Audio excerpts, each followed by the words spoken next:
Hi, I'm Nova. After 3 years away at college, I finally decided to visit home during spring break.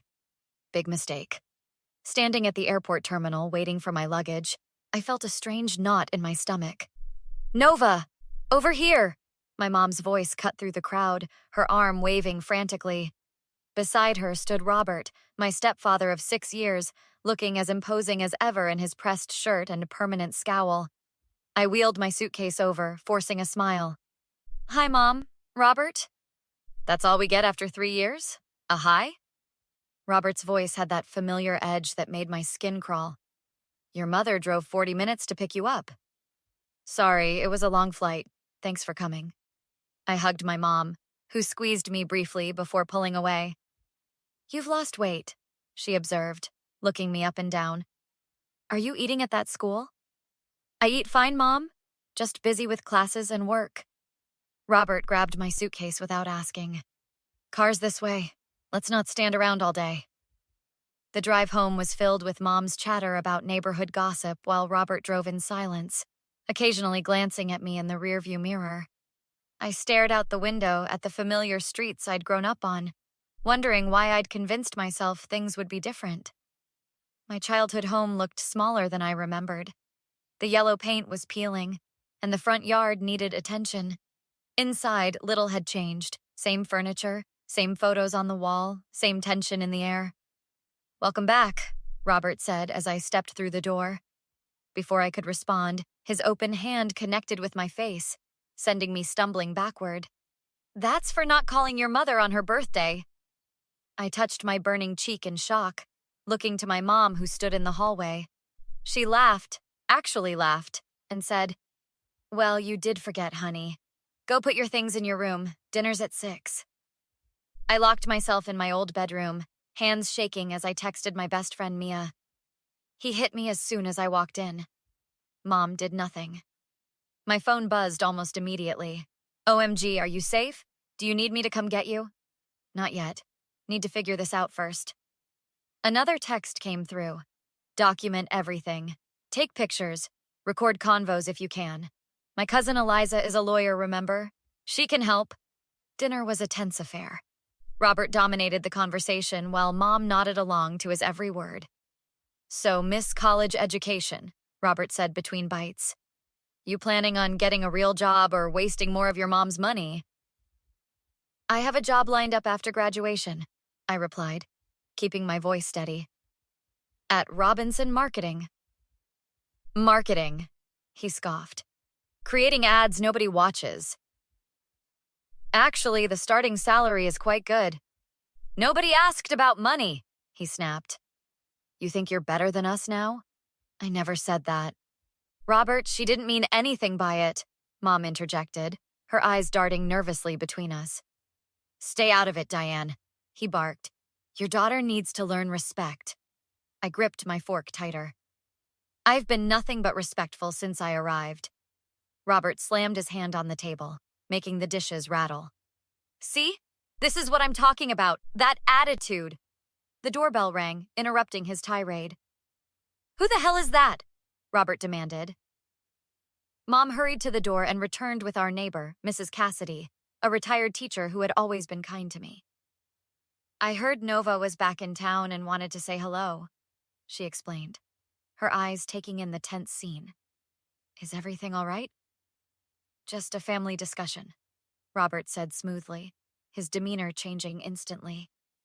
Please, join us. Mrs. Cassidy sat next to me. How's college treating you, dear?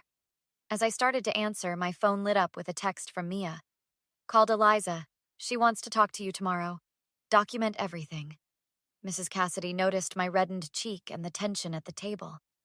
After dinner, as she was leaving, she whispered, Come see me tomorrow. I saw what happened when you arrived. The Wilsons next door saw too. That night, I lay awake planning my next move, the sound of my mother's laughter echoing in my ears. Eliza's office was in a modern building downtown, all glass and steel.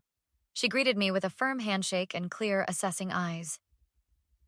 Mia filled me in on some of it, she said, gesturing for me to sit. But I need to hear everything from you. Start from the beginning. For the next hour, I detailed years of Robert's controlling behavior, verbal abuse, and occasional physical intimidation. But yesterday was the first time he actually hit me. And my mom, my voice caught. She laughed. Eliza took detailed notes. "Do you have the photo of your face?" I showed her the pictures I'd taken, along with a video I'd secretly recorded at breakfast that morning, when Robert had threatened to teach me another lesson if I stepped out of line. "This is domestic assault," Eliza stated plainly. "You have options, Nova. We can file for a restraining order and press charges." "Will that be enough? He's charming when he needs to be. People in town respect him." Eliza leaned forward. "That's why we need more evidence and witnesses. Mrs. Cassidy saw something? And apparently the neighbors across the street, too." "Good, talk to them. Get statements if possible." She handed me a card. "This is Officer Tanner. He handles domestic cases. He's good, doesn't dismiss victims." I left Eliza's office with a plan and went directly to Mrs. Cassidy's house. She welcomed me with tea and concern. "I should have said something years ago," she admitted, hands wrapped around her mug. "I heard things. Saw how he treated you and your mother, but your mother always insisted everything was fine." "It wasn't fine," I said quietly. "It still isn't. That man," she shook her head, "always so polite to everyone else. But I've seen how he changes behind closed doors. The Wilsons have too. Would you be willing to make a statement to the police?" Mrs. Cassidy straightened her shoulders. "Absolutely. It's long overdue." I spent the afternoon talking to the Wilsons, who had witnessed Robert's welcome home through their front window. Mr. Wilson, a retired military man, was particularly incensed. "No man hits a woman," he stated firmly. "I should have called the police right then and there." "You can still help," I assured him. When I returned home, I found my childhood friend Tyler in the living room chatting with my mom. He'd been my neighbor until his family moved across town 5 years ago. "Nova!" He jumped up to hug me. "Your mom said you were back. Man, it's been forever." "Tyler stopped by looking for you," Mom explained, seeming almost normal for a moment. Such a nice young man. After Mom left us alone, Tyler's smile dropped. "What happened to your face?" "Robert happened," I admitted. "Right when I got home." Tyler's expression darkened. "That tracks with what I remember. He always gave me the creeps. Remember when he accidentally locked us in the garage that time? And turned off the lights?" I nodded. "Said it was to teach us a lesson about being home late." "That wasn't normal, Nova. None of it was." Tyler ran a hand through his hair. "What can I do to help?" "I'm building a case. I need people who knew what he was like. Count me in 100%. As Tyler was leaving, Robert arrived home from work. His eyes narrowed at Tyler's car in the driveway. "Who's that?" he demanded as he entered. "Just Tyler. You remember him?" "That troublemaker? What's he doing here?" I kept my voice neutral.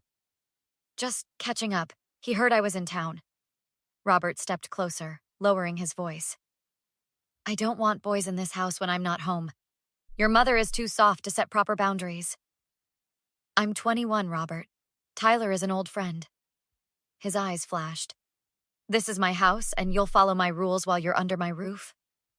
I bit back a retort, remembering Eliza's advice to gather evidence without escalation. "Understood." Later that evening, I heard Robert and Mom arguing about me. I pressed record on my phone and slipped it under the door. "She's changed," Robert growled. "Got an attitude now. Thinks she's better than us." "She's just grown up," Mom defended weakly. "She needs to be reminded who's in charge here." The threat in his voice was unmistakable. I retrieved my phone, another piece of evidence secured. 3 days into my vacation, I had compiled enough evidence to move forward. Officer Tanner had taken my statement, photographs, and recordings. Mrs. Cassidy, the Wilsons, and Tyler had all provided corroborating statements about Robert's behavior.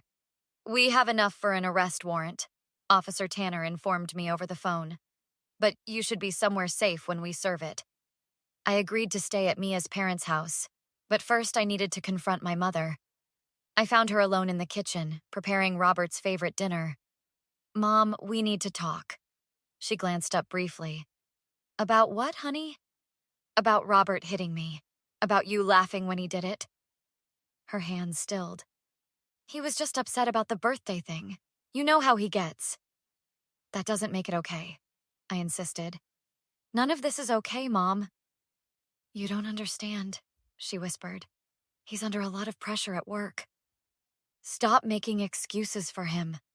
My voice rose despite my efforts to stay calm. He hit me, your daughter, and you laughed. I didn't know what else to do, she admitted, eyes downcast. You could have protected me. All these years you could have stopped it. It's complicated, Nova. Our relationship, it's not complicated. It's abuse, and you enabled it. The back door opened, and Robert walked in, catching the end of our conversation. His face darkened as he looked between us. What's this about abuse? He demanded, advancing into the kitchen. I stood my ground. You hit me when I arrived home. That's assault. Robert laughed, a cold sound. It was a tap. Don't be so dramatic. I have the bruise and witnesses to prove otherwise. His expression changed, calculation replacing anger. Nova, honey, I think you misunderstood. I was just being playful. Stop lying, I said, my voice steady. It's over, Robert. I've already filed a police report. You did what? He roared, mask slipping. You ungrateful little... Robert, please, Mom interjected. The neighbors will hear. I don't care who hears, he shouted. This is my house. She can't just come in here and threaten me. It's not a threat, I replied calmly. It's already done. Robert lunged forward, grabbing my arm. You'll withdraw that report if you know what's good for you. Let go of me, I said clearly, aware of my phone recording in my pocket. Or what? He sneered, tightening his grip. Robert, stop, Mom pleaded. You're hurting her. Stay out of this, Diane, he snapped. This is between me and your disrespectful daughter. I said, let go. I pulled away. Robert raised his hand. You need another lesson about respect. The front door burst open. Officer Tanner stood there with another officer, having arrived for our scheduled meeting. Robert Jenkins, Officer Tanner called out. Step away from her now. Robert's face went pale. This is my house. You can't just... We have a warrant for your arrest on charges of domestic assault, Officer Tanner stated, advancing into the kitchen. Please put your hands behind your back. This is ridiculous. Tell them, Diane. Tell them I never touched her. All eyes turned to my mother, who stood frozen by the counter. Mom, I said softly, tell the truth. For once. She looked between Robert and me, years of fear and compliance visible in her eyes. Then something shifted. He hit her, Mom said, her voice barely audible. When she came home, he hit her and I did nothing. Robert's face contorted with rage. You stupid woman, after everything I've done for you. As the officers handcuffed him, Robert continued shouting threats, each word another nail in the coffin of his case. This isn't over, he spat at me as they led him out. You'll regret this, Nova. I promise you that. In the courtroom, I delivered my testimony with unwavering certainty. This wasn't an isolated incident, I stated when Robert's lawyer suggested I was exaggerating. Just the first time he left a visible mark. After Mrs. Cassidy and the others corroborated my story, Mom unexpectedly took the stand. My daughter is telling the truth, she said, voice trembling. When Robert hit Nova, I laughed because I was terrified. I failed to protect my own daughter. Robert's outburst, "You're all lying," only strengthened our case. The verdict, guilty. Robert received the maximum sentence and a permanent restraining order. In the hallway, Mom approached me. Nova, I'm so sorry. Can we talk? I want to explain. There's nothing to explain. You chose him over me for years. You watched him hit me and laughed. I was scared, she whispered. I didn't know how to leave. You had options. You chose to stay. Please, Nova. I want another chance. I stepped back from her outstretched hand. I don't hate you, Mom, but I don't trust you either. Maybe someday, but not now. Outside, my support system waited. "It's over," Eliza confirmed. "He can't hurt you again." "What will you do now?" Tyler asked. I took a deep breath. "Finish my degree. Start my job. Live without looking over my shoulder." "And your mom?" Mia asked gently. "That's for another day. Right now I'm focused on moving forward." As we walked away, I felt lighter than I had in years. The path ahead wouldn't be easy, but for the first time, it was truly mine. Have you ever had to stand up against someone who was supposed to protect you? What gave you the courage to finally say, enough?